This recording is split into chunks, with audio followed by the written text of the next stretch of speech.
do have a non-public tonight, too. Yeah, I noticed that. Thank you. All right, we're ready to start this meeting of the Board of Public Works for Thursday, June 22nd, 2017. Diane could call the roll. Commissioner Bergeron? Present? Commissioner Pappas? Here. Commissioner Ackerman? Here. All right, we have a quorum of 3. We have a motion under item 2. I'll move to approve the agenda as presented. Second the motion? Heard the motion. Any discussion? All those in favor signify by saying aye. Aye. Opposed? Motion carries. I'll move to approve the minutes of the Board of Public Works meeting of May 18th, 2017. Second the motion? Any discussion?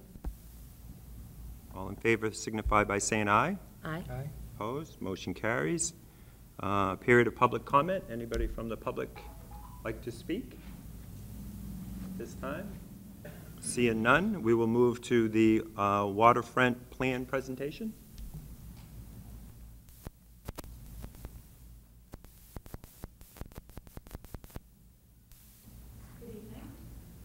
Hello. Good evening.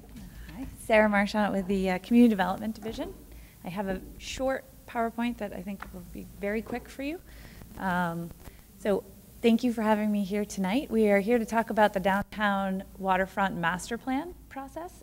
This process kicked off in April, and it has been a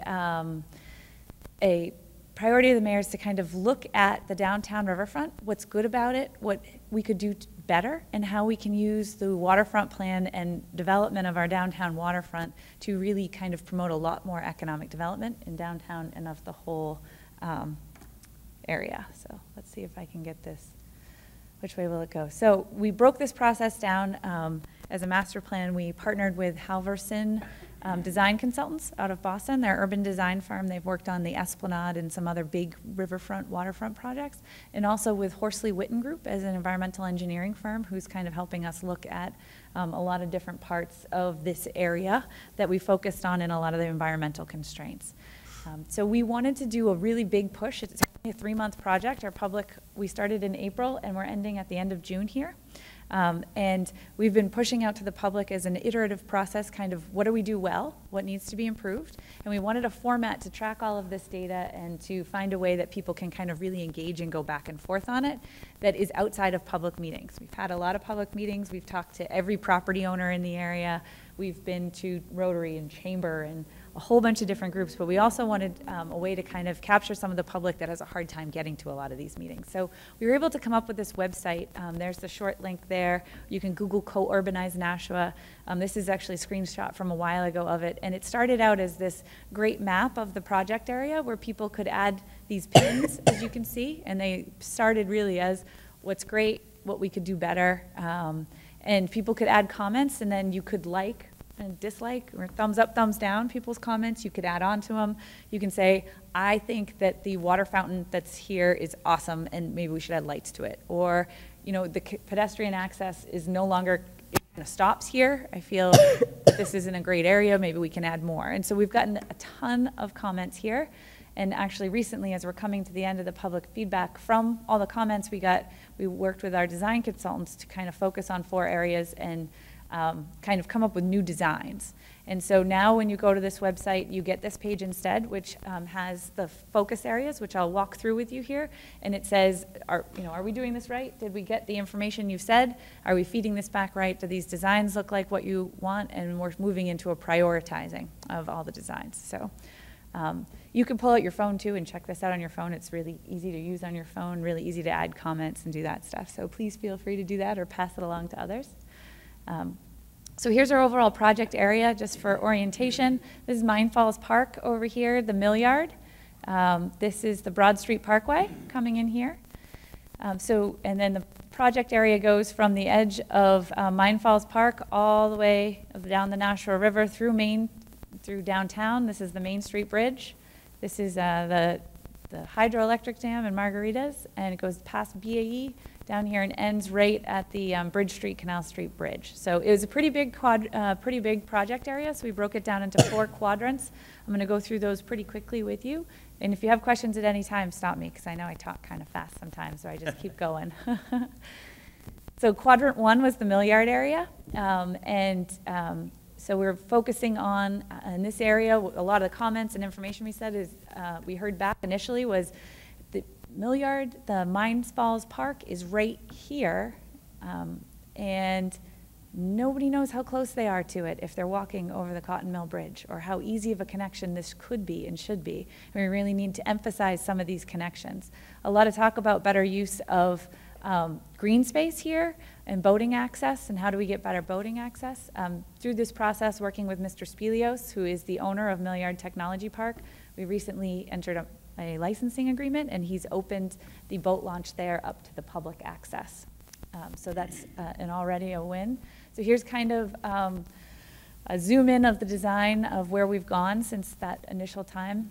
And you can see there's the public boat launch that's there now. A lot of feedback is that the dock in that area, that it's difficult to get in and out of a boat without getting your feet wet. You'll see, if you compared to the previous picture, this area is largely paved.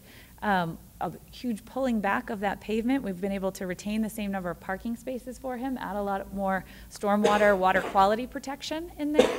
And I think a key piece of this is the idea of a bridge, a pedestrian bridge that will connect the Millyard Technology Park to the Front Street, Franklin Street neighborhood with a pedestrian bridge under there, and adding all this walking areas and some cantilevered bridges here. So those are kind of a lot of the feedback we've got from the community and the design, what we're looking at the moment. Jump to quadrant 2. Quadrant 2 is the core of downtown. The Broad Street Parkway and the bridge here has done an amazing job of really letting people know that the river exists downtown. It's a new view of it. I think from the Main Street Bridge, you always knew the river was there, but it's kind of hard to see when you're in your car, versus when you come across the Broad Street Parkway, you really see the river, and you can kind of see the whole Millyard from a different view. And so people have been interested. This was the heaviest area of comments and where people wanted to see the most improvements. And a lot of the analytics from the website and everything we've gotten, this is where people really focus their energy. So I actually have 3 breakdowns here. You can see this is the far western side of the Front Street Franklin. I'm trying to find the mouse. So a continuation of the Riverfront Trail. This is a future development of a multifamily type building that we know is in the works. If you're familiar with this area at all, you know that parking's a major concern. And talking with all the different property owners down here, they're very interested in some kind of parking structure with shared parking that could benefit multiple different properties in the area. And so we looked at that in a couple different areas, in this area or possibly on top of the parking lot that exists here. One of the interesting ideas from the design consultants is that they've seen in the Boston area is the parking deck with the top floor actually being a soccer field, because you get, it becomes much more of an asset to the community when it's not just a parking deck. The second part, this is shifting over, so this is the Greeley House and Main Street. Continuing this cantilevered bridge around Riverside Barbecue and coming back to connect here. And again, huge request for kayak and non-motorized boat access, and this is a dock. So many people wanted just a place that they could interact with the river on a much more personal level. This is the lowest area of the river and the slowest flow areas. And so this was something that there's other representations of things like this in other parts of the country with similar weather that we discussed there. Again, slow me down at any point. I know you have a long agenda too. And then the last piece is French Park, and this I think is probably one of the most substantial. There's many requests to really open this up and make it an actual green space, the whole thing. And so this design you'll see is Water Street being one way. It's only a one-way flow now this way, and the parking moved from down in the park up on to the other lane of the travelway. And so we didn't lose any parking here, but we were able to open this area up as a much larger park, and it's actually able to be designed with the slope to be more of an amphitheater type space that could be used for all kinds of different events, and tons of comments about how we need to use. This could be a great park, it could be much more used if it was more open, vegetation management, and connecting it around 4 Water Street. Again, this idea of the connection is just an access is so prevalent throughout all the information we've gotten back. So those are some of the things in this area. Quadrant 3 was the Jackson Falls area. So this is Main Street Bridge again, and BAE over here. And in working with BAE, they're so supportive of this project. They have thousands of people who are at their facility every day, and they named, working with their management team, they said, I can name 30 people right now who get in their cars every day and drive to Mine Falls Park to run at lunch. And every day we have feedback on customer surveys, and we're bringing in 200 plus interns this summer. And they all want to know how they can better get to Main Street and how they can walk around the riverfront and have green space and outdoor space they can utilize during their day. And that's huge. I mean, this is our biggest downtown employer. They're excited about this project. And so right now there's just a walking path through their through the middle of their parking lot that's painted on their parking lot. We also looked at their parking and how it currently is a very difficult flow. It's actually rather difficult to make it work, and so we were looking at ways to streamline the parking, make it more functional, and to add a walkway all along the edge of the bank, and to connect with this bridge better. Also to connect the neighborhoods so they don't have to walk through a sea of parking to get here. The library walk, there was so many comments on how people feel this is a great resource, but it's not well lit, and the vegetation's just overgrown, so they don't feel entirely safe on it at the moment. So there's not a lot we have to do there, but the ability to pull back some of that vegetation, understanding there's environmental constraints, but lighting it and just making it so we can have a complete loop all the way around. The last piece doesn't have a lot of a focus area. It's the very end here, but it was important that everybody wants to kind of see the connection of this Main Street piece, being able to connect all the way down in the future. I guess there used to be a trail here along the Eversource PSNH, formerly PSNH land, that is no longer, but connecting back towards the Merrimack River. I think it's also really important to point out that we have a really great bike lanes in here, really that end right about here. The new 25 Crown Street park and ride facility and future train station is here. It's under construction now. It will be done with construction at the end of October.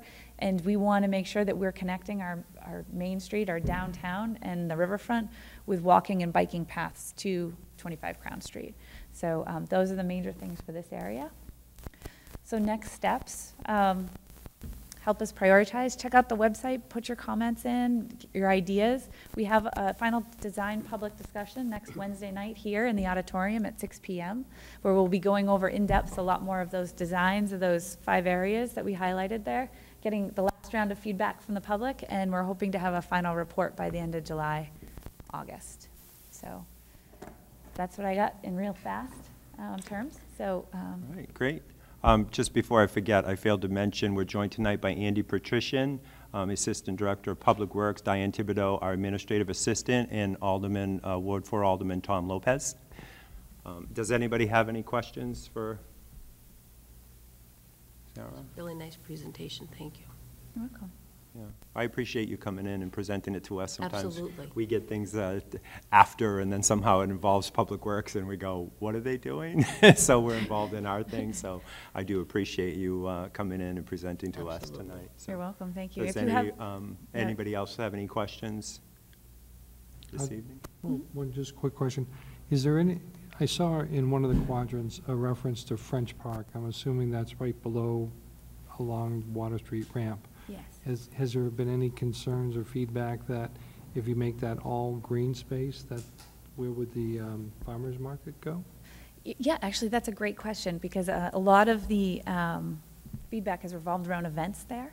And so in talking to the consultant about it, I do think this is going to be a topic at the meeting next Wednesday as well. Whoops, sorry, a little jumpy.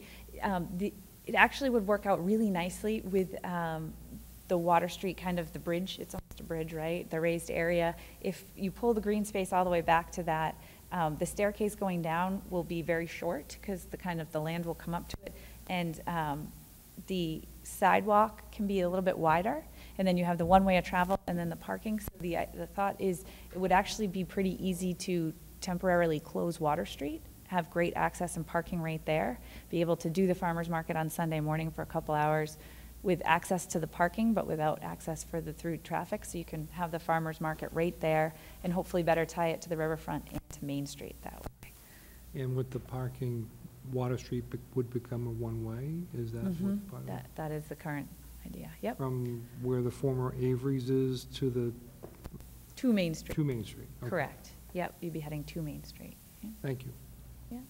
Yeah, it is such an underutilized area. I think it was Grace Fellowship Church on their Facebook page. Somebody had a drone that just, it was like a 2-minute presentation from like where their church is in French Park and kind of just went to Marguerite's, and then it ended very quickly. But you just look at how beautiful that area is, and Yeah, it's actually a drone flight from this project. Oh, So we was it? have a drone flight from this project, and we'll be putting into the drone flight some of the new designs, and we'll see that at the meeting next Wednesday. That's so important. I think that when you see it from the drone view, So you can actually see it from the river. So there's actually, we've been promoting this a ton and had a ton of feedback through the co-organized website. If you go there, you can see the drone video. And also through so many different avenues through social media. And as soon as we get the drone video out next Wednesday with some of the designs into it, we definitely will push it out to everybody. And people really like to see the river from the river's perspective. It's very much, and we have a absolutely gorgeous downtown. So the more we can do to improve that and help people know about it, I think the better. absolutely. Great. Anything else from anybody? Thank you. It has nothing to, it's somewhat to do with your presentation just because of the location, but I would certainly concur with the emergency management director when he's talking about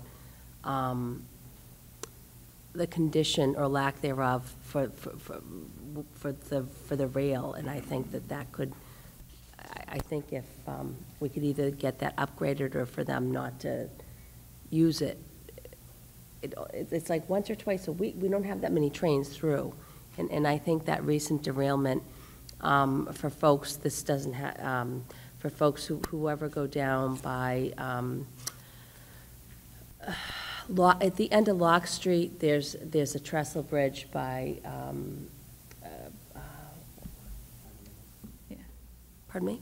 It's right here. Thornton's Landing.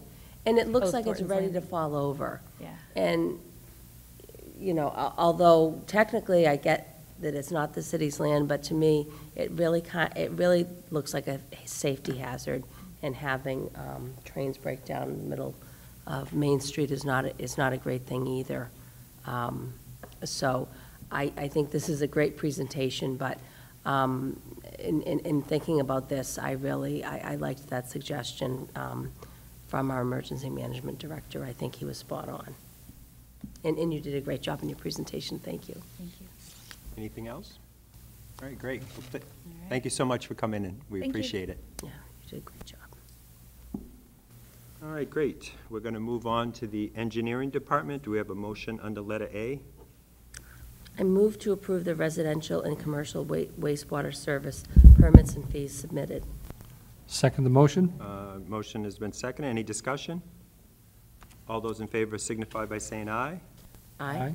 Opposed? Motion carries. Under letter B, I'll move to approve the drain layers license for Aho Construction, Inc. of 30 Trinsic Road, New Ipswich, New Hampshire, in accordance with the Nashua City Code 255-19, issuance of drain layers license.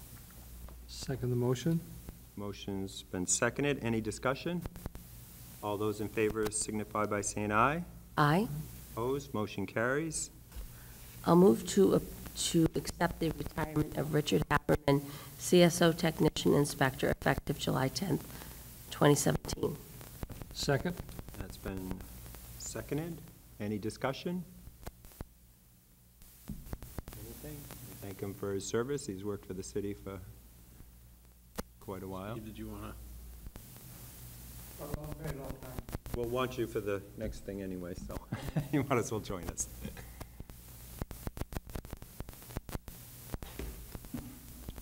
Thank you. Steve Duggan sitting here. You were asking if the length of service. I think it was 18 and a half years or so. Great. So he's moving on. He's Yeah. retiring and moving to Las Vegas. Las Vegas? Yep. Jeez. Good for him. He doesn't bet all his retirement on it.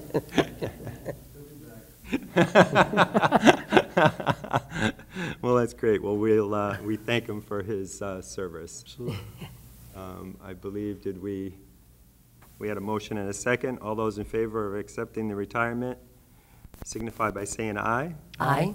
Opposed, and we'll accept the retirement and thank him for his service. Under letter D, do we have a motion? I'll move to approve the use of Amherst Street Traffic Corridor funds for Amendment Number 1 to the Construction Phase Engineering Services Contract with Greenman Peterson, Inc. of Wilmington, Mass. for the Amherst Street Improvements Project in the amount of $23,718.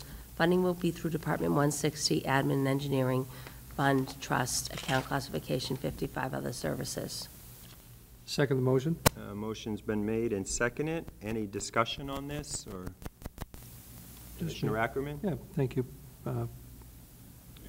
Commissioner Bergeron. Mr. Dukraine, maybe you can just comment. It looks like this is going to be due to be completed this construction year, is that correct? Yes, by contract, the job's going to be done, finally done, by the middle of July, and they are on track to doing that probably a few days earlier. So if you're out there, you would see that it's been shim paved, and curbing is being worked on right now, and they'll be getting into the sidewalks and completing the medians, and then doing final paving and striping. We also got some signal work done in the last couple of weeks. When people come out of the parking lot, or when people come off of Sharon Avenue, they can now take a left, correct? Yes, yes, we Okay. implemented that actually late last year. Yep, and it seems to be working very well. When they come out of the Whole Foods parking lot, will they also be able to take a left? Yes, that signal there is being changed so that you have a full signal, lefts in, lefts out. And the jug handle that comes around by Pep Boys to the new Aldi's store, that's going away. So it's the same thing there. Lefts can go in if you're heading west, and then lefts can come out to head.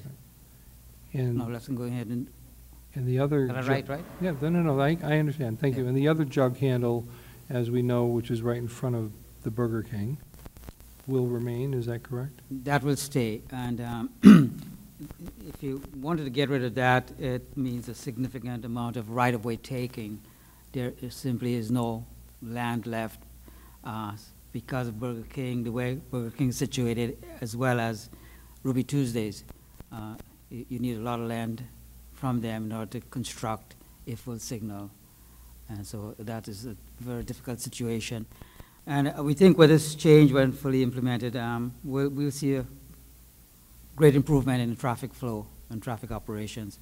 And so if we have to revisit the project in years from now, we'll have to. Okay, Mm. thank you very much. Any further questions?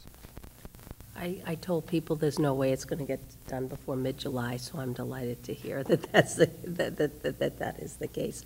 Although it will probably take a bit for folks to get used to the new traffic pattern.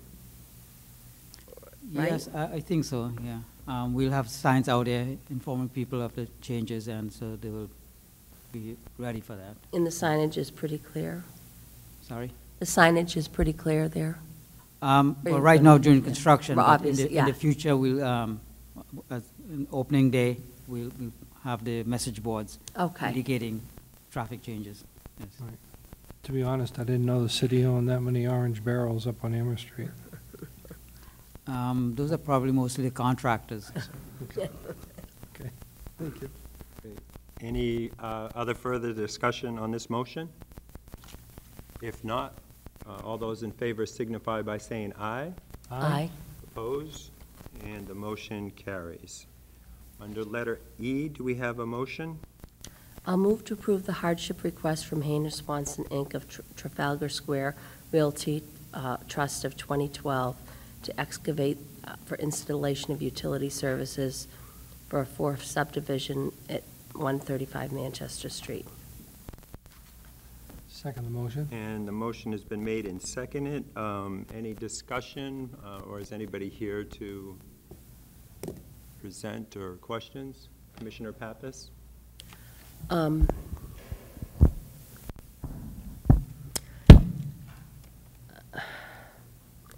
I didn't learn until recently how much it compromises a road to cut into it. I've been following the, there was a case brought before the New Hampshire Supreme Court. I think one of the utilities had challenged Manchester and Concord regarding their practice of charging utilities for every time they cut into the road. And I followed that, and I also read a lot of the information regarding what it does to cut into a road. I know what terrible, terrible condition Manchester Street was in, and I think given how much we're asking the citizens to invest in a paving program, 1.5 years into a 5-year ban, I'm not finding myself able to say yes to this hardship. I do know, I think it was over on Purnham Street, we had granted a hardship, but I believe there was only maybe 6 months left, into the 5-year ban, and the person was actually, I think, going to go ahead and do the paving, so that was I thought that was a good deal for the taxpayers. So I think that 6 months before a 5-year moratorium is going to end is very different from 1.5 years into this. And I think if we grant this hardship, I think we're going to have to grant everyone in the future. And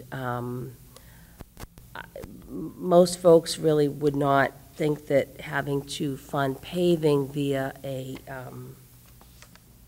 bond is a great idea. We don't have any choice in Nashua because our roads are in such deplorable shape. So since that's how we're going to fund paving our roads, I have real concerns about granting this. What I think we need to do better is a division. In the past, I have been very concerned that it's almost like when we have our paving schedule out, it's almost like a secret formula that we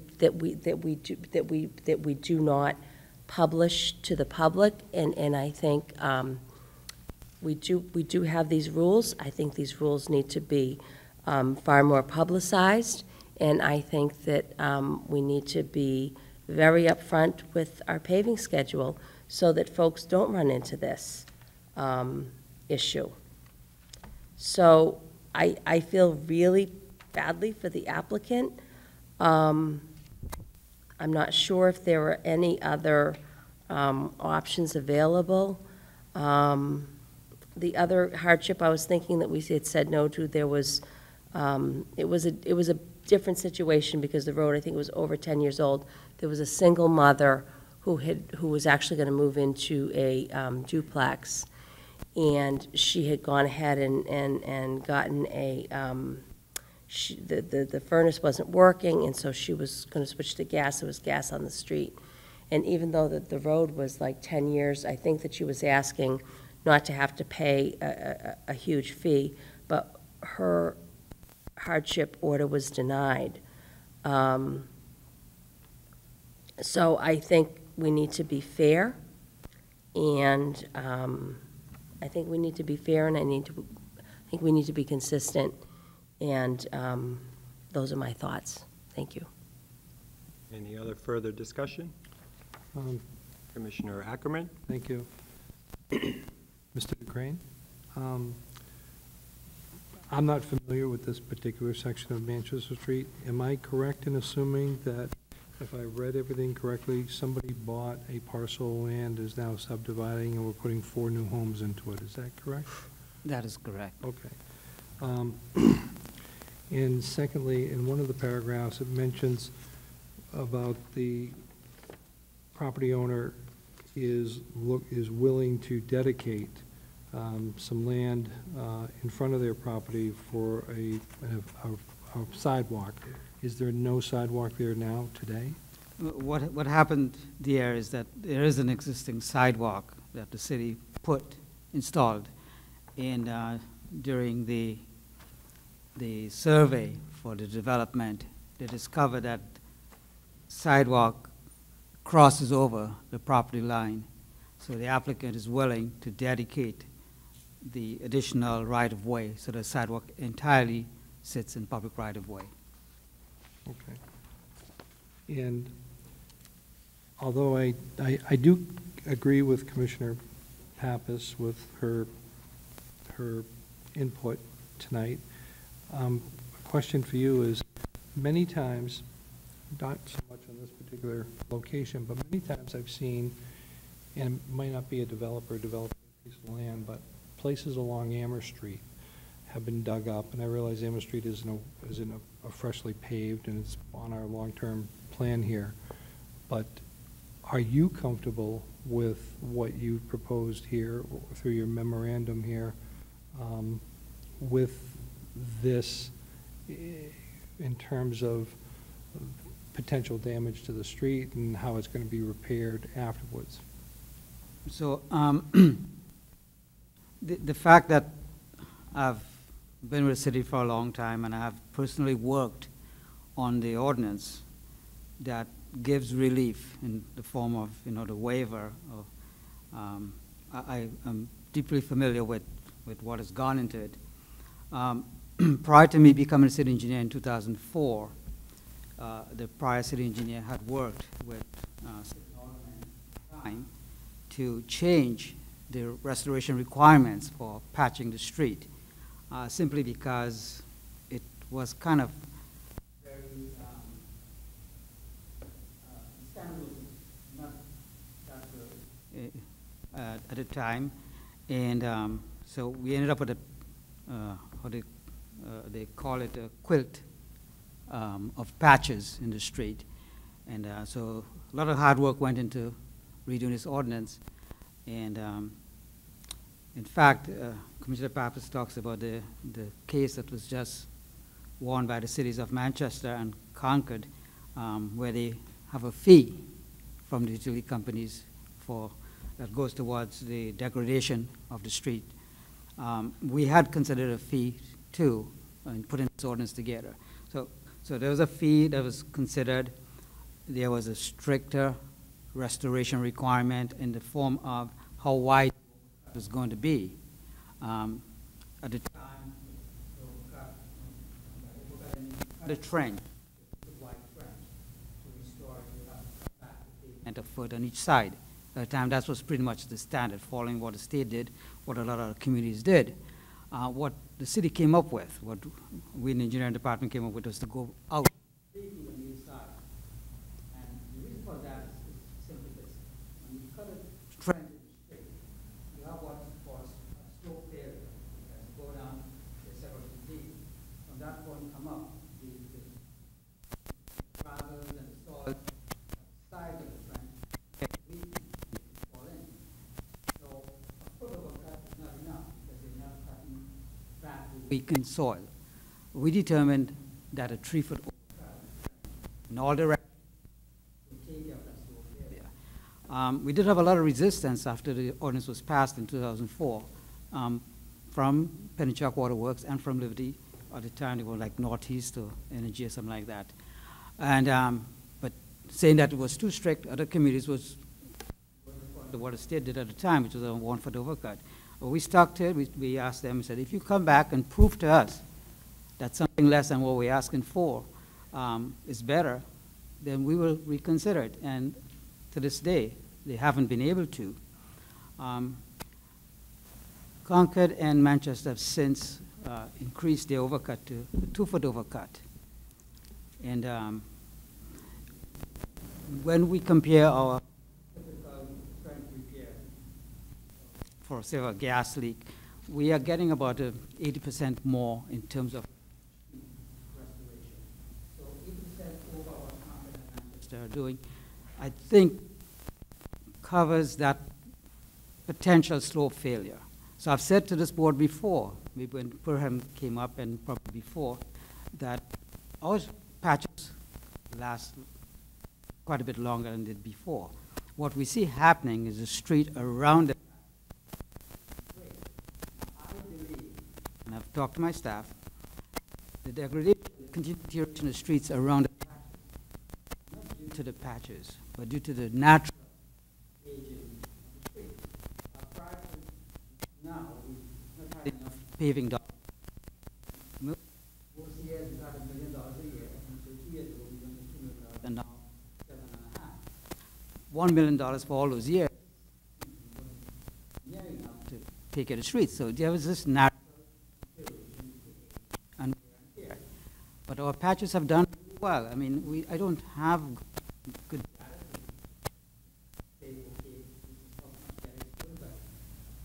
observing. You go around, you look at the patches, you know, when they're finally restored, it's temporary patching, and it's an empty street.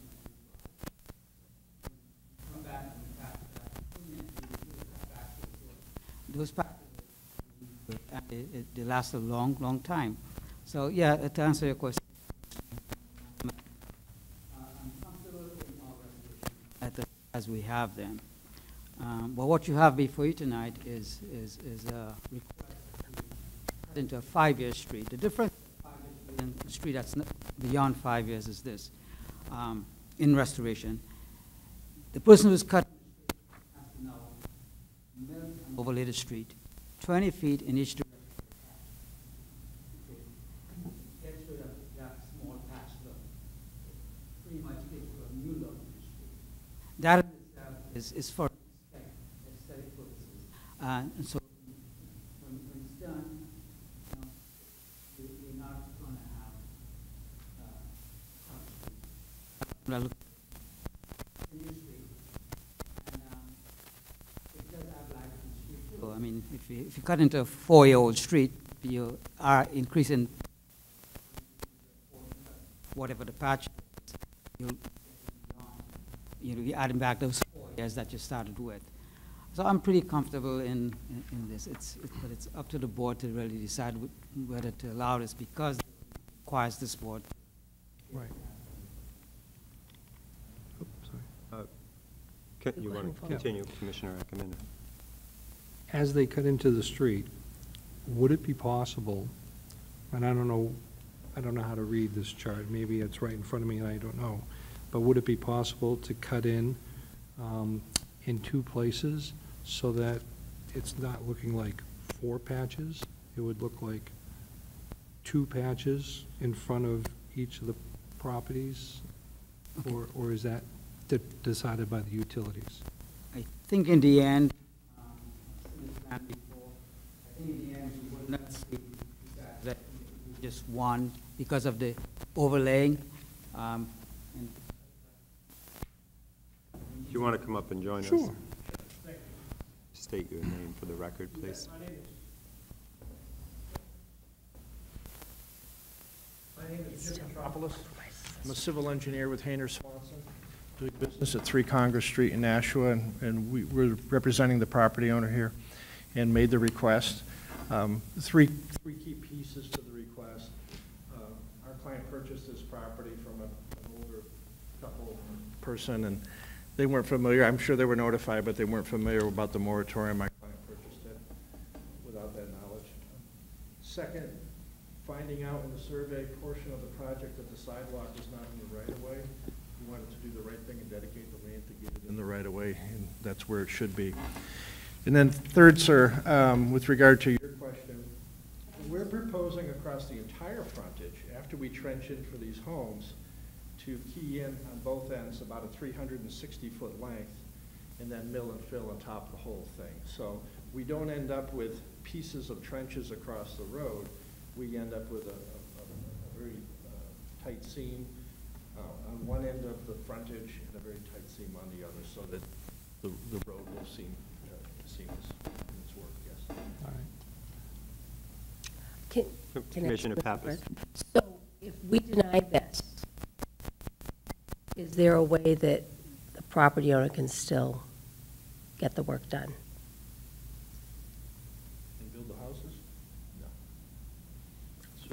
He'll have to wait Utilities are underground right in front of the property, so we'll need to access it. Okay. And I guess I've got one question for the city engineer, and normally I would ask this question rhetorically, but since we have the city attorney here, I think I'm going to ask him. I would ask the city engineer, every time you cut into a road, regardless of how it's patched, regardless of how it, I noticed you used the word aesthetic, that it's going to be more aesthetically pleasing to patch, to patch up where the utilities came in. Is it not true that every time you cut into a road, that it does compromise the road regardless of how it's patched? I think the answer to that is how you restore the road. And it goes back to that slope failure I was talking about, when the adjacent materials get compromised. But when you cut back far enough to remove those materials and replace them with good materials, whatever you compromised when you cut was now restored to good performance. We haven't had a whole lot of, I'm sorry, I didn't. No, continue. So we've not had a lot of major roads be repaved in the last several years. We've spent almost nothing on paving. Okay? Have you had much experience or understanding in if it's a newly paved road and it's cut into? I understand if we have an old, if we have a 5-6-year-old road, we cut into it, we go through this procedure. That probably will help the road. Will a brand new paved road have a longer life if it's not cut into regardless of the patching?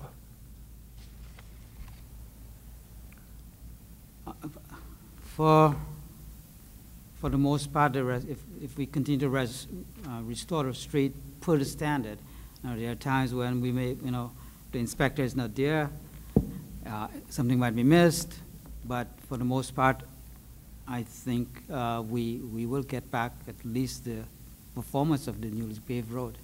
Our standards are quite strict, and that's why we've had so many complaints from the utility companies wanting us to go back to the old standard. It costs them quite a bit of money to follow our standards. So I maintain our patches are held up, have held up very well. And it's just the street through its natural decaying process, around it. I don't know if the city attorney would indulge me if, a question. Thank you.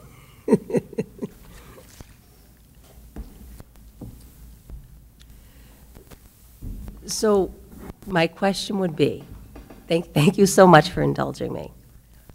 I just, I'm wondering, so if we grant this hardship in the future, are we going to have if we grant it, are we going to have a very difficult time not granting every single hardship we get under the same rule? Well, each situation is different. So if in the future you have the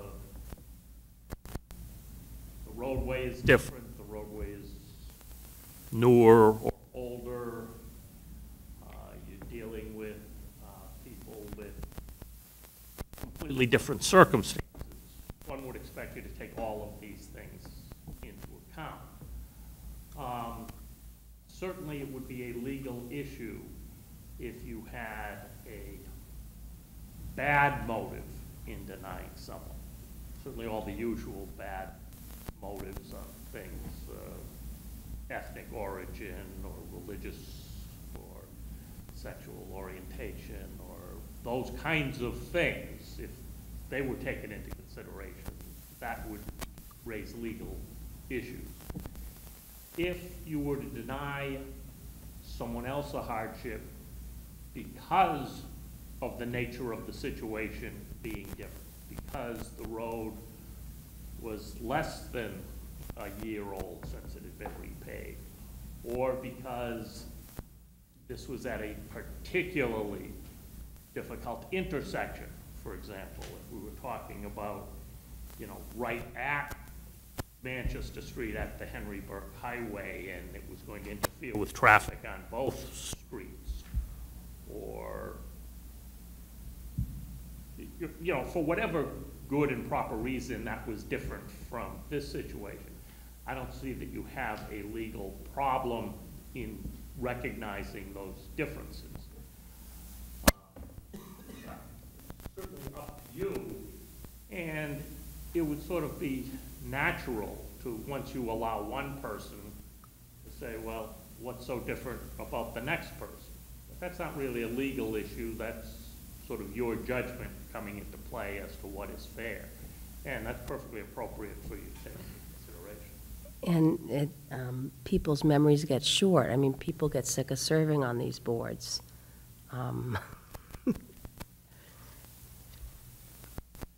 But I guess this is more to my board members, that I've had the people say perception-wise that they're really afraid they're going to pick and choose who gets it, and so now we're saying a year and a half. Well, what if someone comes in a year or 6 months? So I guess, I mean, that perception would be my fear also, to make it look like we're perhaps favoring people that you know may have the money to go through the letter of the law, and a year and a half into 5 years is very different than I think the one we granted. But perception-wise, if we're saying a year, if we grant a year and a half, then if someone comes by and says, well, they did it for a year and a half, how about 6 months into the road? Perception-wise, wouldn't you? And that's more of an opinion question. I guess I shouldn't ask you that. I'm There are sorry. plenty of people out there that are willing to accuse the city of a lot of things when they perceive that people have been treated differently. That doesn't necessarily mean it's against the law. Right, I understand. But certainly I have seen where people perceive things other than the way boards intend them to work in reality. Thank you. I appreciate your input. Thanks. Thank you. Thank you. I have a question. So how many feet are you actually paving in front? It's not just where the cut is, it's our ordinance is what, curb to curb and 20 feet each side? That's correct. And so in this case, how much are you actually doing in front of the 4 homes? So we're not limiting ourselves to just the trenches for each lot, 20 feet on each side, because that's what you're trying to avoid, these chopped up little pieces. Yeah, we don't want 4. So we're starting at one end of the entire frontage and going to the other end. And the frontage is 320 feet, so 20 feet on each side. It's about 360 feet. And if I may just follow up on something Attorney Bolton said, and I mentioned it earlier, I just want to reinforce it. I think what's unique here is this whole sidewalk issue that's kind of a glitch for the city. It's being out of the right-of-way, and I think we're trying to now not wait 3.5 years to get it into the right-of-way. We'd like to do that now, so. Excellent. Commissioner Ackerman? Thank you, Mr. Chair. Mr. DeCrane or Mr. Petropoulos, what is the time frame? Let's say we give it a green light. What's the time frame of upsetting the road from close to completion? And if there is a sidewalk there, will there be any chance of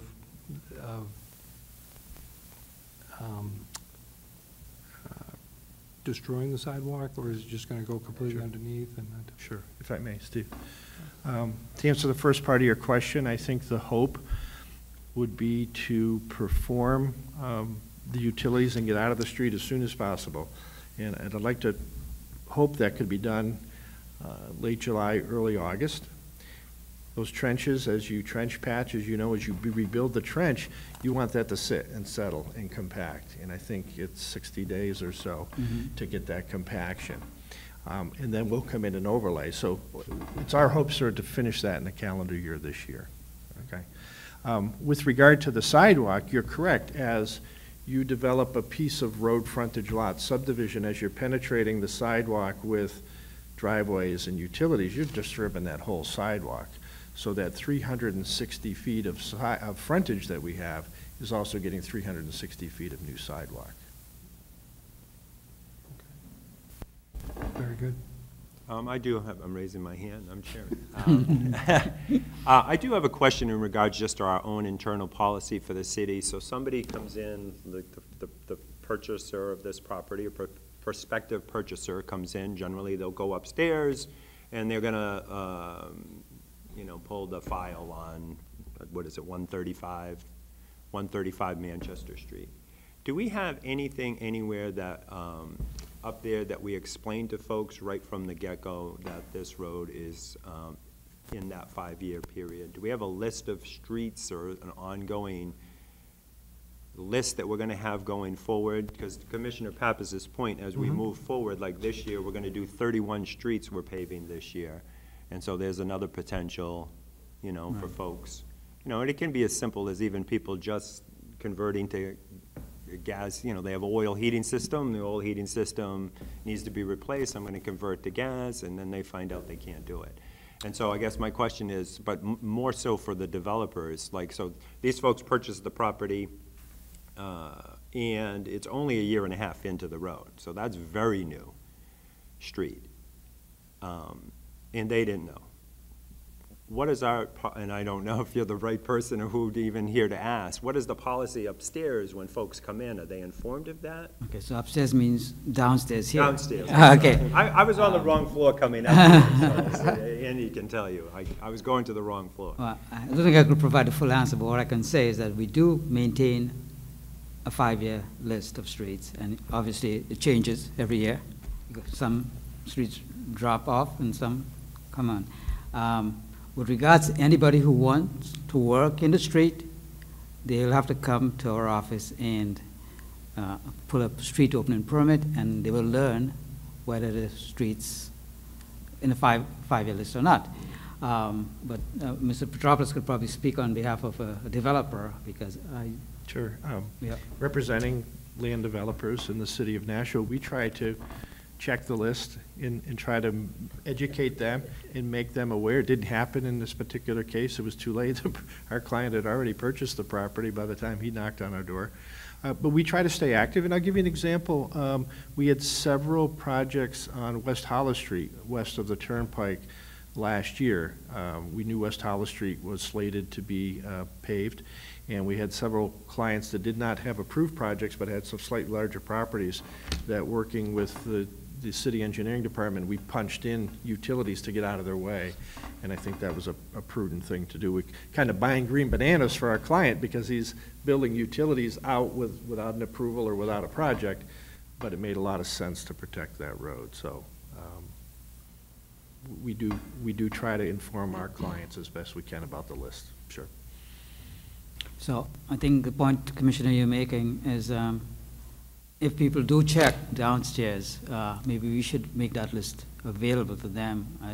And maybe it is already, but I would have to check to see. Right, yeah, because for somebody to check the list after the fact, and that's what happened to the young woman that we didn't grant the hardship. She had actually bought the gas heating system, and then they checked the list. But in her case, she didn't have the financial means to do the 20 feet cut, and that's where we kind of were struggling with that one. I mean, I'm sorry. Sure, please join us. State your name for the record. For the record, my name is Sherry Prunier. I'm an attorney practicing in Nashua. If your question, Mr. Bergeron, was if someone goes to the second floor into the planning department and looks at file 26 West Hollis Street, is there going to be something that's going to say the street has just been paved and you can't open it for 5 years? That's not the case. What they keep is the history of the building that was built on those lots on West Hollis Street, and any violations that may have happened. A lot of them are with multifamily housing. You know, it's a proof of 4 and there's 6 in it and stuff like that.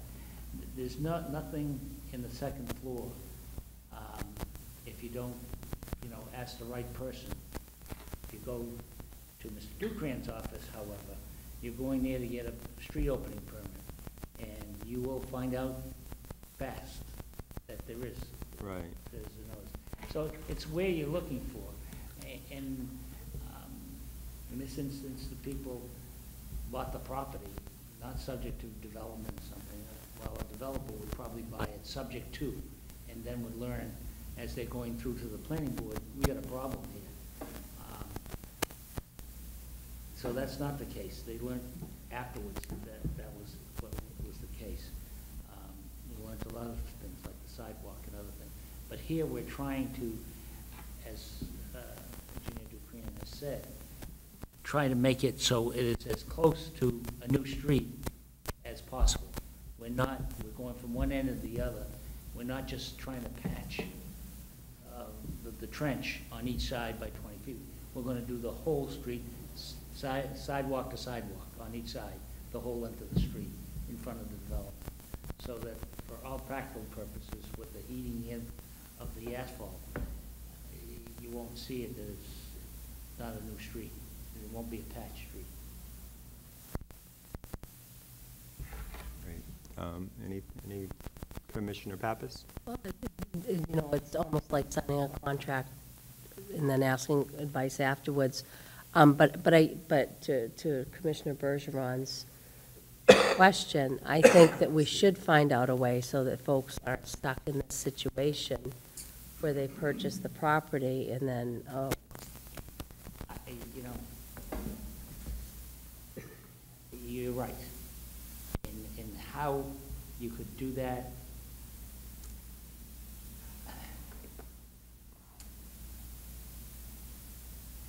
education, and I don't know how you get the education. In this particular instance, this has been in the state for years, and the person lives, an elderly person lives in Florida. She may or may not get the notice. Even if she got the notice, she wouldn't know what it's for undoing.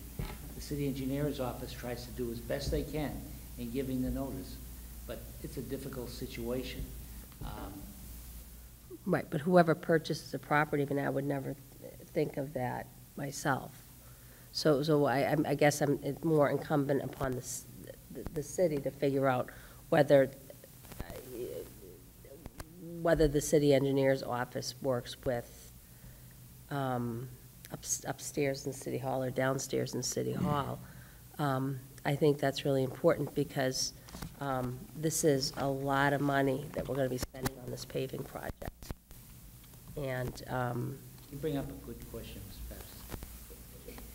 You know, 31 streets, is that what you're paving this year? yeah, we're paving. We have our 31 streets. This brings up an interesting problem, is how the city can, because with if 31, you're going to definitely have something. And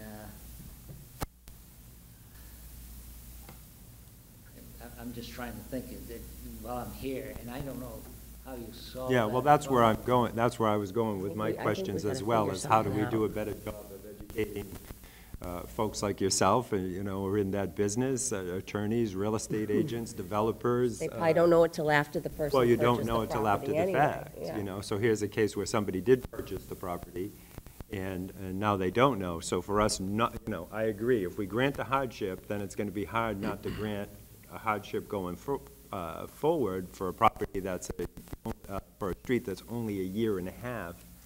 I mean, that's a brand-new street, and that Manchester Street was in horrendous condition. So the fact that we finally got it paved was tremendous for the neighborhood and the people that travel on that road. However, in this case, to say that the folks who want to develop it, you're going to have to wait 3.5 years to develop this when Nashua needs housing, and they're willing to do We're doing over and a little bit more than probably what's required.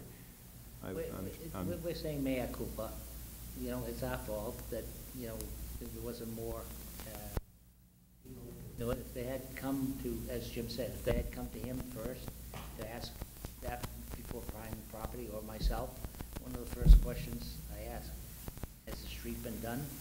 I have another client coming on the Amherst Street, but it's further down, and I don't think it has been done. But that's one of the first questions that has to be looked into. The 31 streets raise a really big problem. I don't know how you would do that. Well, I'm afraid, Attorney Prunier, that's just the beginning. Next year, you'll see a lot more than 31, probably 100. Yeah, Our citizen services director's going to be busy, letting people know. Skip, I'm sorry, if I could just stop. Alderman Lopez had his hand up. I was actually going to make that observation that it sounds like, if I understand the problem, this being my first time actually acting as aldermanic liaison, there's a process in place where the default answer for anybody trying to dig into a street that's less than 5 years old is you can't do it unless we override that rule. And so that basically means that the public has to come before the Board of Public Works to get that override. And what I think Commissioner Pappas is anticipating is a lot of interest in getting that override, especially when 31 streets are repaved this year and then more over the future. So I would say the concern raised earlier in the meeting about there not being clear publication of which streets are being done when would be a very good idea, and that including in that knowledge of this and how to do the bypass if necessary. Right, a tagline saying. Give advance why not? notice to the people who live on that street, but also use the new media person that the Public Works person has to create a central spot so that people can say, okay, I'm a contractor. I do a lot of work in the city. Maybe I want to keep up to date on this, and if I am going to take on a new job, I can check right up ahead of time and say, oh, hey, you're on the list for next year. You would definitely want us to do this year because we can get ahead of that construction moratorium. I 100% agree, and that should almost probably be even added to the city website, that the roads, and updated as we go, because again, it's not even going to be, you know, because again, I understand what they're saying, and so basically it was, if somebody was willing to pay to do the curb to curb and the 20 feet, I would be more inclined to grant that. The problem's going to be with, you know, the folks who have a, you know, again, a single-family home and the heating system goes, and then they think they're going to convert to gas, or they're going to do something different, or, you know, that's where it's a problem, because those are folks who would not have the money to be able to do that. And I guess that's where, yeah, aside from what we're dealing with Manchester Street, that's... As I'm sitting here, I'm just saying, I know the mayor wants to get the streets, one of his campaign promises is getting everything done. I think I'm going to talk to the mayor and say, you've got these streets, you've got to educate the people that are on the street. It's not going to be people that come to Jim or me, we will know, but it's the homeowner. Oh, absolutely. Payment. There's got to be something that's got to be done. You know, I don't know how we can get the telegraph involved, but there's got to be some communication out to the general We did public. hire a citizens, I'm not even remembering the title now. Coordinator. Excuse me? Public Relations Administrator. And, But I mean, we have the alderman here, his ward, if he's got any streets gonna be, they're gonna be after him. You know, why, you know, I need this or whatever. They already are. It's, well, everyone wants them paved, and then they see them digging up, they're gonna be like, we'll definitely be getting phone calls, should we grant this when this starts happening, I can guarantee you. People aren't aware ahead of time that their road's about to be dug up and that they're going to have construction equipment very early. So I think you'd handle two problems pretty easily, where the contractors can plan strategically so that they're taking advantage of the road work and aware that's going to happen instead of being caught flat-footed. But also the residents would be aware that construction's happening, and this is probably a good thing. They've been looking forward to it finally having their road, and it doesn't surprise them. Yeah. Andy, could you bring that to the Director Photos? Yeah, we can definitely do something once the new position, once we have somebody in that new position, we can start coming up with a way to maybe social media and other things too. Starting in mid-July, right? Yes. Mr. Chair, I got to let you know. Mr., I'm sorry. Yeah. you were And I saying? interrupted him. July 10th, yeah. July 10th. Mr. Ducrain? I have to let you know that up to this point, we, in the engineering department, we do inform every owner that abuts a paving project and a sewer project that their street's going to be paved. And we ask them that if they have any intention to make any utility changes, this is the time to do it. And these are a couple of months ahead of the actual project happening. And they probably ignore the notices. And we also. Well, the Attorney Pruney's point, I think people are like, yo, what does that have to do with me? And we quote the 5-year moratorium requirement. We quote that right in there. So we make it a point to inform people ahead of work. Any further discussion? No, just a comment. In a perfect world, I might vote against this, but in fact, that I view this as a win-win in terms of the contiguous pavement from one end to the other and side to side. And we want to be delightful to work with our residents and homeowners and developers. I see this as increasing taxes for the city of Nashua, and the fact that we'll get a brand new road and a new sidewalk, and not have to worry about the fact that half the sidewalk, or 380 feet, is on somebody else's property. I view it as a possible win-win for the city. Any further discussion? We've heard the motion for letter E. All those in favor of granting the hardship request signify by saying aye. Aye. Aye. Opposed? Nay. Motion carries. Under letter F, do we have a motion? I'll move to award the construction contract for repairs of the Henry Burke pedestrian bridge to R.N. Piper, Inc. of Plymouth, New Hampshire, in an amount not to exceed $162,000. Funding will be through Department 160 Admin Engineering Fund, General Activity Bridge Rehab Program. Second. We've heard the motion in a second. Any discussions or questions? No, just maybe a commentary from Mr. DeCrane. I know this was a relatively critical item the last time we met, and I'm sure it's more so now. Yes, we're happy to get us going. We want to get it done while school's out this summer, and so we have someone lined up for it. And it looks like you were able to get the cost lowered from what the Yes. original By $55,000. $55,000. Was that bridge, does anyone know, was that originally part of the school construction project, or was that part of the, or did Public Works incur that cost when it was originally built? It's a school item. It went with the school bridge. And we inherit it? Not officially. We're just being nice. It's a public It needs to be, right-of-way. yeah, I mean, for the safety of the children crossing there, it definitely has to be safe. But it's not falling under, it's falling 100% under Public Works budget.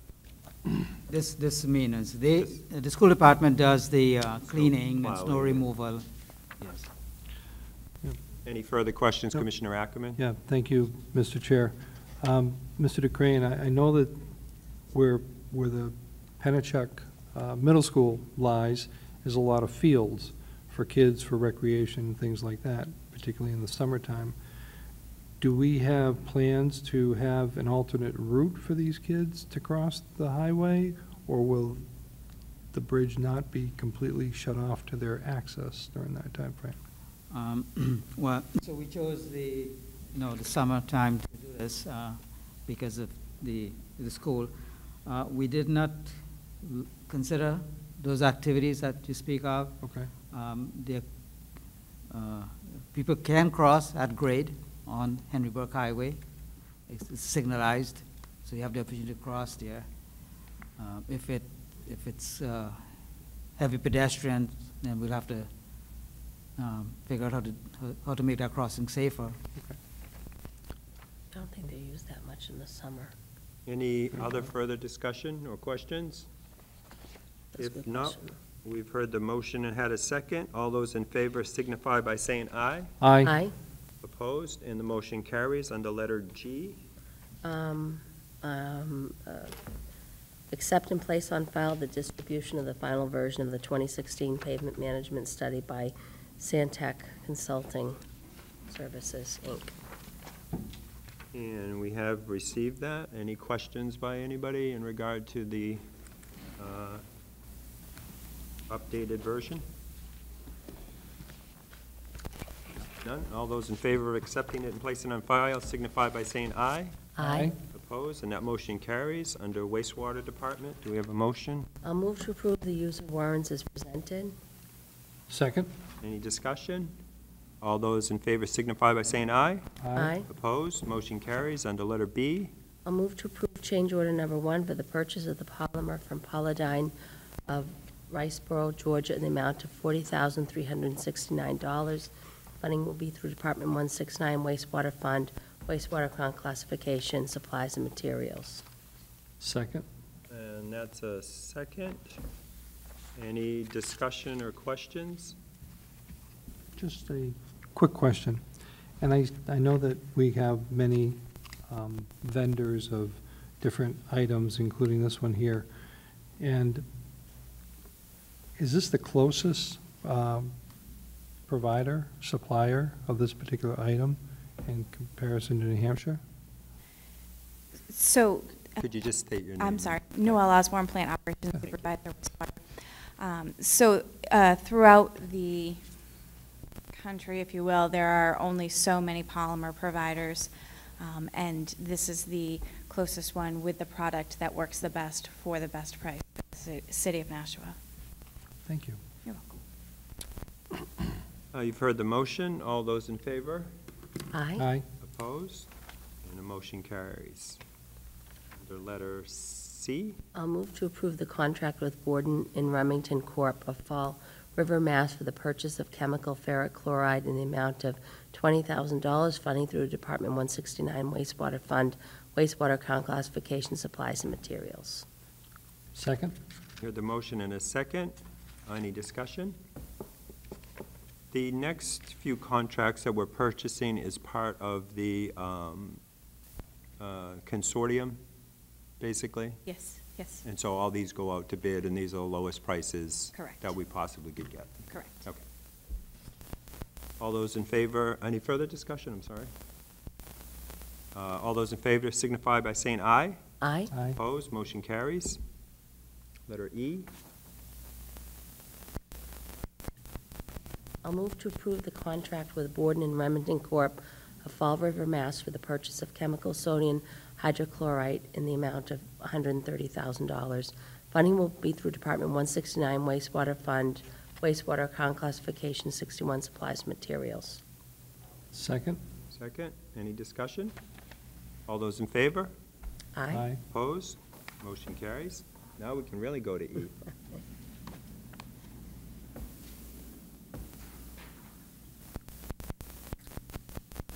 One of you guys read? You want me to? Okay. I'll move to approve the contract with PVS Chemical Solutions of Detroit, Michigan for the purchase of chemical sodium bisulfate in the amount of $45,000. Funding will be through Department 169 wastewater fund, wastewater account classification, 61 supplies and materials. Second? And seconded. Any discussion? All those in favor? Aye. Aye. Opposed? Motion carries. Under letter F, Propose to approve the selection of Mr. Joseph Therian of Fremont, New Hampshire, to the position of mechanic, WWTP First Class of the wastewater treatment plant. Starting salary of this position will be $26.97 per hour. Funding will be through Department 169 wastewater fund, wastewater account, classification 51 salaries and wages. I'll second the motion. motion made and seconded. Any questions? Anybody? Good? None? Okay. All those in favor signify by saying aye. Aye. Opposed? Motion carries. Welcome to the city. I propose to approve change order number 2 for the installation of new siphon and manhole covers by William P. Davis Excavation, LLC of Portsmouth, New Hampshire, in the amount of $16,617.50. Funding will be through Department 169 wastewater, account classification, 54 property services. I'll second the motion. Motion made and seconded. Questions? Seeing none. All those in favor? Aye. Opposed? Motion carries. I make a motion to approve the contract award for construction phase services of the HVAC upgrades project to Wright Pierce of Topsom, Maine, in the amount not to exceed $52,907, funding through Department 169 wastewater activity, control building HVAC upgrades. I'll second the motion. Made in second. Any discussion? Seeing none, all those in favor? Aye. Opposed? Motion carries. Letter I. Aye.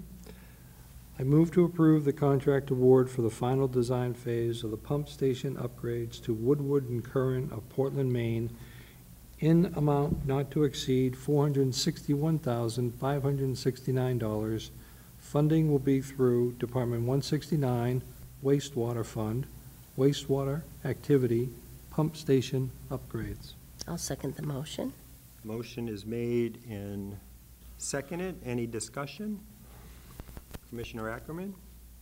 I noticed in the contract or the proposal, there might have been an error in the dates, Noel, relative to final phase. Might we want to make a change to that? Yes, I will inform our representative of that and get that adjusted for us in the contract before we sign it. And I'm just looking for it on the appropriate page to reference it for the meeting minutes. But it was, there's a graph there that recommends or gives the schedule of the final phase, and they kind of, rather than move to 2018 to 2019, they reference 2017 as the start. I think if accuracy is, the final phase construction starts when? It appears the final phase construction, regulatory review, minutes. Construction starts April of 18. And goes through December of 2019? Yes, sir. Okay, thank you. Any further questions? Now, all of the pumping, we don't know at this point how many pumping stations we'll actually have to replace, or is the plan probably that they're going to all, or the thought that they're probably all going to have to be? We've already been through a couple of phases of this, the initial evaluation and the preliminary design. The majority of the pump stations are going to be upgraded CSO5 because of some construction projects is not part of it. That's the Hollis Street pumping station. But of the 14, I believe 13 have significant improvements that are occurring in this project. Great. Anybody else have any further questions or comments? Seeing none, all those in favor? Aye. Aye. Opposed? Motion carries. Under letter J, do we have a motion? I move to approve the fan replacement in Vector 14-087 by CN Wood Company for the amount of $26,984.16. Funding through Department 169 Wastewater Fund, Wastewater Activity 54 Property Services. Have a motion. Do we have a second? Second? Any discussion on it? Seeing none, all those in favor? Aye. Aye. Opposed? Motion carries. Thank you. Thank you. Under the Street Department, letter A, do we have a motion? I move to approve the award of the FY17 pavement markings contract to Highway Safety Systems Incorporated of Rockland, Massachusetts, in the amount of $162,000. Funding for this contract is through Department 161, Streets, Fund, General, Account Classification, 54 Other Services. I'll second the motion. Motion made and seconded. Any questions or discussion? Mr. Ibarra, would you mind coming up just for a moment? Our street superintendent? Since you came and visited us. John Ibarra, Superintendent Streets. Great, thank you so much. For the general public, I know your teams and crews are out striping and doing this crosswalks. What is the time frame as far as getting those done? I know they're out working. We'll be striping, weather permitting, right through the summer. Towards the middle of August, we'll go into the school zone crosswalks. Long lines are delayed this year because of all the rains we've had, so we're a little behind the eight ball with that, but we're striping as the weather permits. Great. And crosswalks are done, is that something the city does, the crosswalks? Or We have do our that? own traffic crew doing that. We do contract with Highway Safety also on the thermoplast work that we do on the main roads, the heavy traffic roads. That seems to last 2-3 years. That would be turn lane arrows and stop bars on those roads. But like the West Hollis Street crosswalks That would and be my things, guys. That's your guys? Yep. Okay, great. Yep. And we start inner city and we work out. Okay, great. And I did see the street sweeper in my neighborhood, but I digress. Any other questions for the superintendent, Alderman Lopez? I just had a question based on a constituent comment. They observed that one of the stripes that was put on Main Street hit the brickwork. There's the uniform manual, I think it's called, where it describes how that all has to be laid out. There's a distance between those stripes, right? And a crosswalk feature or a terrain thing, you can't just put them further apart? And the lanes are 11 feet typically. I would have to refer to the MUTCD manual to give you exact numbers on those. Well, I meant the distance between the middle of the street stripes. Like, they have to be periodic, they have to be so long, then they have to be, yeah. Yeah, I'll have to look into that for you. I was just curious, because somebody pointed out that they must have missed, and I was like, this is a lot of engineering. Well, They I always did seem to look- get the line in the middle of the road, so I feel like somebody didn't just miss. We did have one individual being trained this year, so you might see some areas The intern, that you'll be okay. able to tell. Any further discussion? Commissioner Ackerman? Thank you. I was just looking at the document that says schedule of prices, and it talks about July 1 through 2017 through June 30th, 2018. This $162,000, will it be completely appropriated during this summer month, or is it going to continue into the good It paving? continues. It continues? So we have a spring long line, Okay, and then we go into crosswalks, and we have a fall long line program. Usually, there's money left in the next spring to start doing the spring startup. okay. So would it be fair to assume that as we continue down this path of an aggressive paving program by the city, that we're going to be looking at this as an annualized type of contract? Absolutely. Okay. And one last question, are we doing any striping on our own, with our own equipment here in Yes. the city? We're doing crosswalks, stop bars. On back roads, we're doing other turn arrows. Okay. And then we do the school zone crosswalks, as well as complement the crews with contracted through Highway Safety to help us get those done in time. Okay. We don't do them until a couple weeks before school starts, so they're fresh. Excellent, thank you. Any further questions? If not, we have the motion made in second. All those in favor? Aye. Opposed? And the motion carries. Under administration, thank you. Thank you. Under administration, do we have a motion under letter A? I move to approve the increased funding for outside counsel fees and expert witness fees in an amount not to exceed $50,000 plus expenses for litigation relating to the Broad Street Parkway. Funding will be through Department 160, Admin Engineering Fund, Bond Activity, Broad Street Parkway. I'll second the motion. Motion made in second. Any discussion? Commissioner Pappas? I do have a couple of questions, but I guess I'd start with a comment. We'll be joined by City Attorney Steve Bolton. I know that litigation can pop up and blow up real fast, but if this has been something brewing for a while, and I know that we're also limited to, I guess, I don't remember if it's non-meeting or non-public when we go ahead and discuss pending litigation, but I think to approve this before we go into a non-public, to discuss the real specifics, I would hope in the future that we would be able to be given more of a heads up. And I get that this is not necessarily your issue.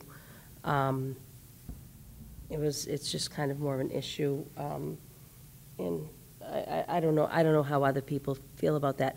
But the other question, I don't know if anyone knows, what I do appreciate in this is that we do discuss the companies involved, which is good. It is a good thing. So I'm trying to remember which company that we had the issue with the seals for the bridge. If you, there's a memorandum from about 2 years ago, a little more than 2 years Right. ago, from the prior Right. attorney, city attorney, Steve Bennett, Right. which I saw discusses that. particularly two companies Right. with which we have issues. The And I the get. company that begins with the letter A. I didn't mean to put you in a tough spot. I'm sorry. Okay. We've settled with them on Right. conditions quite favorably to the city. Okay, all The right, other issue is the one that is okay. substantial and is an ongoing matter that is now in litigation. Okay, all right. Thank you. Any further questions? Motion has been made and seconded. All those in favor? Aye. Opposed? Motion carries. Under letter B, informational, Move to accept and place on file the budget transfers. any second in? Second, but question. Okay, so we got a second. Any discussion? I see it now. I'm all set. Thank you. No discussion? All those in favor of accepting the budget transfers signify by saying aye. Aye. Opposed, and we will place that on file. Under letter C, informational, we have the director's report. This is the director's report being presented by the assistant director. So to get started, here is the Amherst Street improvements. That's Continental, digging in the median and getting ready to that was before they paved, so they're getting ready for the curbing. This was emergency dig on Gilman Street. The next few slides, we're going to have some pictures of the skateboard park. This was one of the first bowls being shotcreted. And that would be the finished, not the finished product, but the day after when they, after they shaped it. This was some more shaping of another one of the bowls. And yet another picture. This was street department helping out at the skateboard park, shaping and getting ready for, rebar and shaping of the bowls. This is some mill and fill out on Gilson Road. One of the areas that we overlaid on Gilson Road that was in pretty tough shape that we brought back to life with the new paver there. You can see that we're doing pretty good with that. The symposium sculptures that were in the beginning of June, there was 3 of them all set over on Lovewell Pond. There's the other 2. We'll move into Fleet, working on rebuilding the Packer panels in one of the recycling trucks. Some more Fleet, some sweeper repairs. A service to 527. And state inspection and repairs on truck 187. Silver Knights had opening day on June 2nd. Everything's looking good at Holman. The street department and park department did a lot of work at on the dugout there in the spring to get it ready for this season. It was basically a total restoration of that dugout. Held Mines Falls Trail Day on May 20th. Excuse me. And the cleanup along the rail trail, East Hollis Street, on May 21st. This is to announce the Future League and USA Baseball Press Conference. And the groundbreaking for the skate park. Most I physical see, labor I've done in about 5 years. The only one with a tie on is Commissioner Bergeron. I went to our office cookout yesterday with a tie on. The Memorial Day Parade went off with no rain this year. And Sally Highland was named Recycler of the Year at the NRRA meeting up in Manchester. Oh, I wish I would have known. Congratulations to her. It was a complete surprise to her. It was very nice. Really nice award for her, for somebody that's so dedicated to recycling. Yes. Landfill will be closed on the 4th of July. Trash will be delayed. And this is our slide because of the season that we came up with for pool chemicals. They don't mix well with other things in your trash, and they can combine with other things to start fires in the trash trucks and in the landfill. So please dispose of all your summertime chemicals and other hazardous waste in the proper places. This was some work on the gas wells up in the landfill, the new wells. Some more work for the gas installation. That's a new well, ceiling around it. The new transformer has been set at the treatment plant. That was the transformer that went over the hill in the October 21st flood. So that's all set. We're back online now as far as with Eversource. And this is just staff at the plant. The city using the new pole camera. We got the pole camera in and started putting it to good use. It's things are going a lot clearer with it. And the next slide is going to show you, I believe, the new camera van is in. Just came in this week. Staff was trained on it, and we hope to start getting back to inspecting the lines again. This is the mechanics at the treatment plant doing some welding. And that is it for this month. Great. Thank you very much. Any questions on the Assistant Director's report? Absolutely. Commissioner Ackerman? Thank you. Thank you for showing those slides. Quick question for you. So on one of the slides, you showed emergency utility repair work being done. And was I correct? You said utility work in a road being done. I thought you used the word emergency. It's not a big deal. Emergency sewer. Okay, it was sewer. When that happens, does the utility have to go to Mr. DeCrane's office for a permit, or does that just happen immediately? I'm just curious. Usually the utility would come in for an emergency permit. They have before, unless it's after hours or whatever, if there was a gas leak or a water main leak, then that's something that's just going to go out for the gas company. They do notify us when they do have to get in the road. Okay. Just over the weekend, I had the gas company come over for a follow-up on my own home property.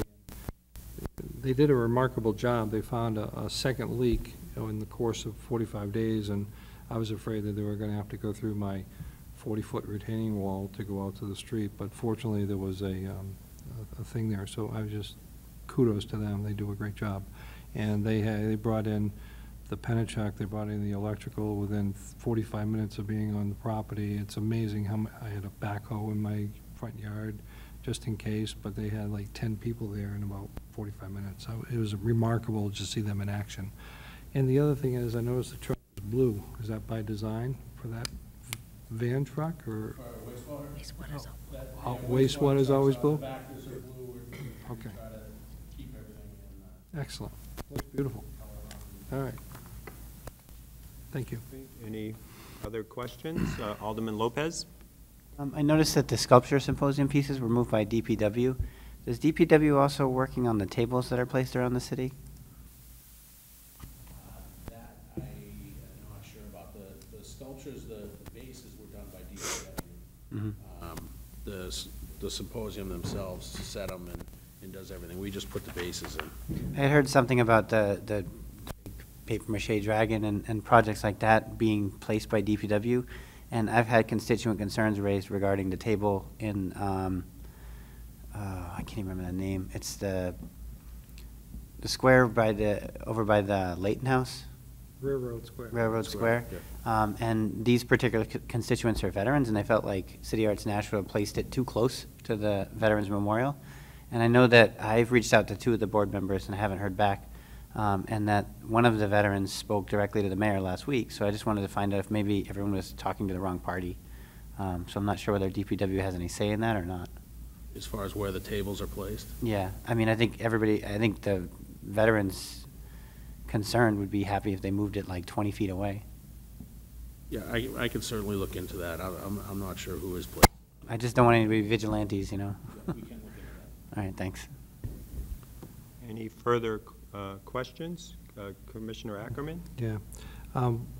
About a year ago is when this committee got together, commissions, or the Board of Public Works Commission got together, and we voted to make the space near the old district court a green space. And at that time, we agreed that we'd re-review it 1 year later. Well, this is 1 year later.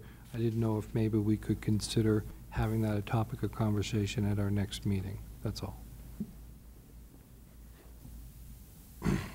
Alderman Lopez? Could I suggest maybe a joint meeting with the Committee on Infrastructure? Because I think we had that same plan. So maybe just putting everybody in the same room and doing it once. Robert? Well, I'd actually asked Director Photo, and I know she's not here, for an update on that, because I do want a presentation on it. And there's art being placed there, quite a bit of stuff being placed there as well. While we're kind of on that subject, and we were talking about paving, do we know the project on Fairmont Street, and we had granted the delay of the paving for those people, they were potentially trying to develop that property? Yeah, at Intervale. Do we know where that stands? Because I believe we granted that till, I think, July 1st of this year, but I could be wrong. Oh, we'll be joined by Mr. Ducraine. Yes, the development got approved by Plan Board a month and a half ago, so they're moving forward. Cutting into the street, done, we'll come back and finish paving as they planned before. Okay, so the project is approved, and we are aware. Back to Right. us being aware of it. Yeah. Okay, great. Thank you very much. Any further questions anybody have at this point on anything? All right, great. We can move to commissioners' comments. Commissioner Pappas? This is probably not going to be the first time I bring it up. I think this is a good meeting to do it. We do have a really stringent policy, which has worked out really well for when utilities cut into the road, when people cut into the road. It is, we have excellent patches that are put in. But unfortunately, we as a division don't, when we cut into streets, we don't follow our own rule on that. And I think it would be really interesting to see if we have the equipment to do that, or if there are maybe subcontractors. I do think that a lot of the utilities have subcontractors do their patches, but I can think of where we do our own cutting into the street, that we don't adhere to the same rules that we ask other people to apply to. And I think, given how much money that we're going to be bonding for roads, I think that that's certainly something worth looking into and investing in, so that we're not the parent that says, do as I say, not as I do. But, I mean, I don't think you'd use mill and fill equipment that would be too cumbersome to do a patch, right?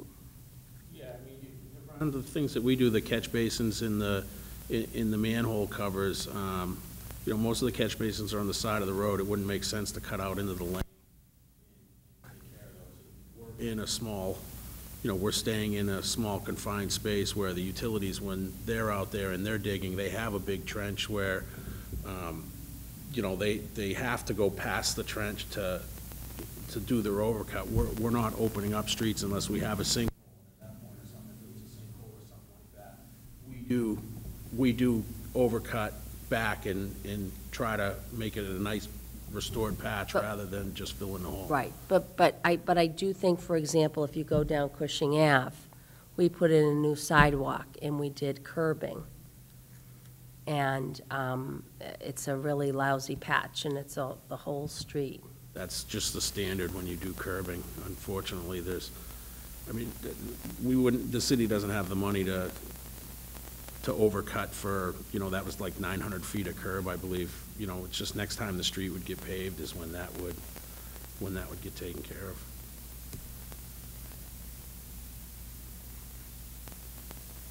Anything else? Any further commissioners' comments? No, just Commissioner Ackerman? Just to piggyback off Commissioner Pappas, when we talk about the utilities and the ordinance of the 3-foot block wide on each side, do we hold the Penachuk to the same criteria? Okay, thank you.